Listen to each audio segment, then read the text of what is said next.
It felt like a dream come true when we learned about the $300 million inheritance and the fact that we'd be running our own company. Everyone at work noticed my sister-in-law Mary cheering about my dad's inheritance, and they started whispering to each other. Mary was really happy, saying proudly, "Shit, this is when my husband gets the company and $3 million. One of the employees burst into laughter when he heard that. My older brother, sitting next to his confused wife, was reading the will from the lawyer. His face went pale as he read it, and he showed it to her. She screamed when she saw it. "My name's Lucy, I'm 29, and I work for my dad's business. When my dad was young, he started this business from scratch. Now it's grown quite big with lots of employees.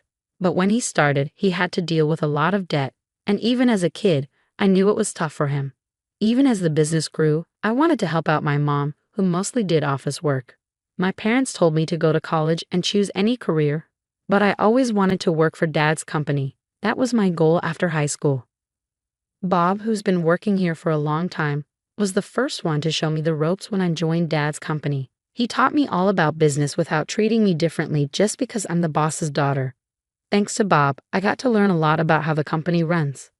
On the flip side, my brother Tom, who's just 2 years older, went to college to study management. Since he was young, he proudly told his college buddies that his dad owned a business and that he'd one day take it over. Tom's friends would ask him, "What's your plan after college, Tom? Are you going to look for a job?" Tom would confidently reply, "I won't need to find a job because I'll be working for my dad's company. I'll become the president eventually, so I'm taking my time to learn management until then."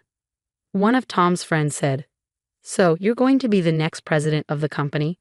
Your future sounds safe and secure. I envy you. Tom, you also have a younger sister. Won't there be a competition over who gets to take over the business?" "You mean my younger sister Lucy?" "Nah, she's just finished high school and isn't into all this business stuff." "You say that a lot." "She seems to be involved in some behind-the-scenes work for the company. If I become president, I'll keep her around as long as she follows my lead." Meanwhile, my brother was spending money recklessly and goofing off, pretending it was all part of gaining business experience. He knew that if he acted the part, his friends would admire him. There were plenty of women eager to date him because he was slated to be the next president of the company. My brother chose the most flashy and attractive woman to marry, Mary. They had a grand wedding, went on a luxurious honeymoon abroad, built a mansion, and started their married life together. All of this, according to him, was to secure his position as company president. Mary seemed happy with her life alongside Tom, who granted her every wish and let her enjoy all the luxuries life had to offer. I'm pretty sure she wouldn't want a life like mine, where I work behind the scenes with my mom and my dad's company. "Lucy, you don't seem like the boss's daughter, do you?" she asked. "You don't act like the daughter of the company's president." Mary would often chuckle and give me funny looks when we saw each other at family events. "I'm not into living extravagantly," I replied. She stared at me as if I were something odd. "I feel bad for you. You're the daughter of a company president, but you don't know how to enjoy money. You live with your parents and have lots of money, so you don't have to work as hard.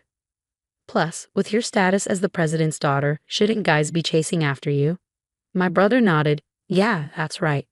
Lucy's always been so humble. No one would guess her dad's the president, and she treats the other employees like regular people.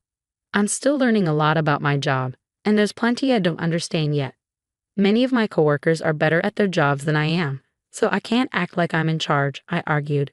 But my brother looked surprised and said, "That's why you're not very useful. A boss should be confident so they're not disrespected by their employees. Let others handle the simple tasks. It seems like Dad and I are the only real bosses here. Don't underestimate your employees, no matter how powerful you are." Dad taught me that. I tried to interject, but my brother interrupted me, looking annoyed. "Men don't like women who think too logically." Mary chimed in after my brother, "If you keep talking like that, you'll never find a husband. You should try to be more appealing, don't you think, Tom?" "Yeah, well, when I become president, I might fire someone as humble as you," Tom said, and then he and Mary left quickly. My mom, who had stayed quiet during the whole thing, comforted me after they left. She said, "You're doing great work for the company, helping me and your dad a lot. Don't worry about what Tom says." My dad nodded with a serious look on his face. Before this, my parents had told my brother to his face that they didn't like his ideas. After that, my brother and Mary got upset and didn't come to our house for over a month. I remembered how sad it felt back then, so I told my parents, Tom and Mary can say whatever they want. After that, Tom and Mary kept living their fancy lives, eating at expensive restaurants and going on luxurious vacations. They wanted to show everyone that Tom would be the president of my dad's company someday. Meanwhile, my dad was working hard to grow his business. But one night at home, he complained of chest pain. "Dad, are you okay?" "I'll call an ambulance," I said. "Lucy, get this." My dad pointed to a drawer and told me he had a letter for me. I grabbed the letter quickly. "If anything happens to me, read this. Everything else is for the lawyers to handle," he said before passing out before the ambulance arrived. Even though he was taken to the emergency room, he died without waking up. My brother and Mary were on a trip and couldn't be there when my dad passed away. They came back 2 days later. At my dad's funeral, Tom said, "We're just glad we made it back in time." I never thought my dad would die while we were on vacation. I was shocked. My brother and Mary showed up at the funeral as if nothing had happened, not acknowledging that my mom and I were left to handle everything. I asked my brother privately, away from the employees, "Couldn't you have come back home earlier?" "What?"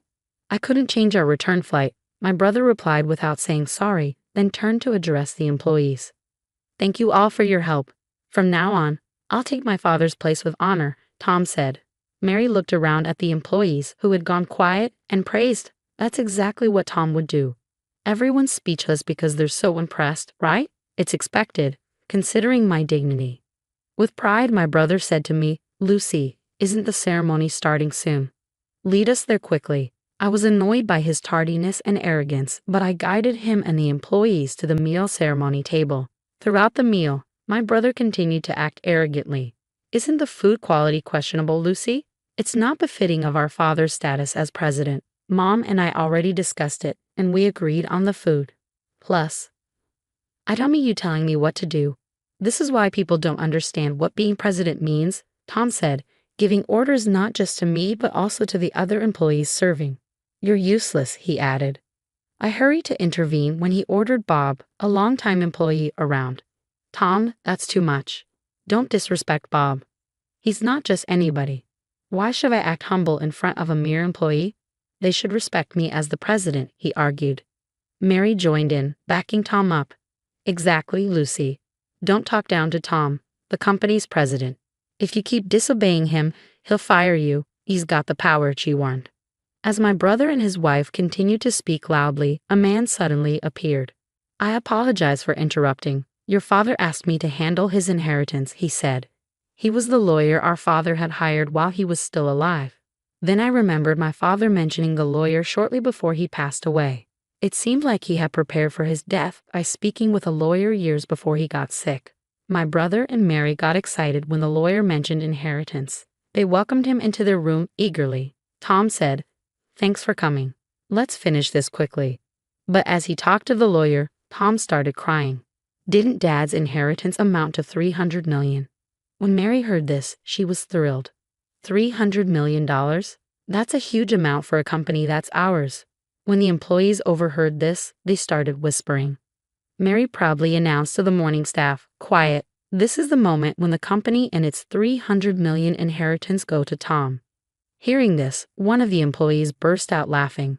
My brother had the will in his hands, reading it with Mary beside him, who was curious about why the employees were laughing. But as he read on, his face turned pale. "Mary, the will says that the entire company goes to the eldest daughter, Lucy," he said, staring at the document in disbelief. Then he started yelling, "This can't be right. This is wrong." The lawyer, sounding troubled, said, "This is a legally valid will." My brother's voice grew more choked up. "What? I don't care. How can Lucy be president instead of me?" Maybe Dad was just getting old and confused. Yes, your father's judgment was impaired. A will made by a confused old man is invalid," he argued. I couldn't bear to hear them insult my father any longer. "Enough. Tom, the idea of you becoming president is even more unbelievable," I shot back. My brother was furious. "Are you saying I'm not capable of being president?" he retorted. I didn't hesitate to respond. "Yes, that's exactly what I'm saying. How can you lead this company when you've never put in any effort to help it? Don't be ridiculous. Mary and I even built a mansion fit for a president, and I've worked hard to look the part. He defended himself. Do you mean building a mansion unsuitable for a man of your stature or dining at fancy restaurants? That's not good for business. It's just money, after all. Didn't Dad cover most of the costs for the new house and extravagance? I countered. How do you know all this? He asked. Just before he passed away, Dad left me a letter. In it, he detailed all the money he had spent on you and said it was meant as a gift during his lifetime. So, your share of the estate is practically nothing, I revealed. Mary panicked upon hearing this. Wait, is this inheritance worth $300 million? Did we already spend that much? It's not fair that we got so little, she exclaimed. One of the employees who had been laughing approached Mary and clarified that the $300 million came from the company, not from personal assets. I think all the employees here are aware of that. Money from the company isn't something that can be inherited, I informed Mary. You're right, the money from the company isn't a family inheritance, so I guess my brother's share is minimal. That's heartbreaking, Mary replied. Oh no, I gasped, stunned. The inheritance, $300 million. My brother suddenly stood up, as if realizing something, and shouted at the employees, Do you really want your company president to be someone ordinary like Lucy? You should see that I'm more qualified for the job. I have the same charm as my father, but none of his coworkers agreed with him. Bob then stepped forward and began talking to my brother. Your father, the company's founder, was a charismatic man. But you and he are different people. What you have is arrogance, not charisma. Bob explained calmly. My brother became furious when Bob calmly contradicted him. Tom, you might be an employee of our company, but us, the employees, hardly ever see you at work. That's because I don't have time for company work. I was too busy networking with others. I couldn't waste time on tasks anyone could do, Tom argued. Are you calling going on trips and having fun at night networking? Is that all you have to say? Bob pressed on. Lucy worked hard every day, learning more about the company while quietly handling behind-the-scenes tasks. I see the same dedication in her as I did in your father. Lucy is the right person for the job, as far as all of us here at the company are concerned, Bob concluded. The other employees nodded in agreement, showing their support. Moved by their endorsement, I replied, Thank you all very much. I must admit, I'm taken aback by this sudden news, but having seen my father's passion for the company firsthand, I share the same dedication as all of you. I appreciate your ongoing support. The employees warmly applauded as I bowed deeply. Feeling encouraged by the applause, I continued, Every one of you here is a valuable friend who has contributed to our business. Anyone who disregards that isn't fit to be an employee, let alone the president of the company. And remember, the president has the power to dismiss employees. My brother grew visibly annoyed upon hearing this. What are you talking about? I'm your brother, he exclaimed. But you said yourself that if you became president, you'd fire me, brother, I reminded him. I can't keep paying a salary to an incompetent employee just because he's family. This is ridiculous. Can someone please say something? Tom pleaded for help from those around him, but the employees just gave him cold stares. With no one supporting him, my brother and Mary left. Afterwards, Tom lost his job and relied on the small inheritance he received, but it didn't last long. Can you lend me some money, Lucy? He begged. I was disgusted by my brother's lack of effort to find a new job even after being fired, still expecting our family to support him. I firmly told my mother not to give him any money. His friends, who had once been supportive, abandoned him when they found out he lost his position as president to his sister. When Mary married my brother, she had dreams of being the wife of the company president, but none of her friends seemed to sympathize with her. As their financial situation became dire, my brother and his wife made the tough decision to sell their mansion.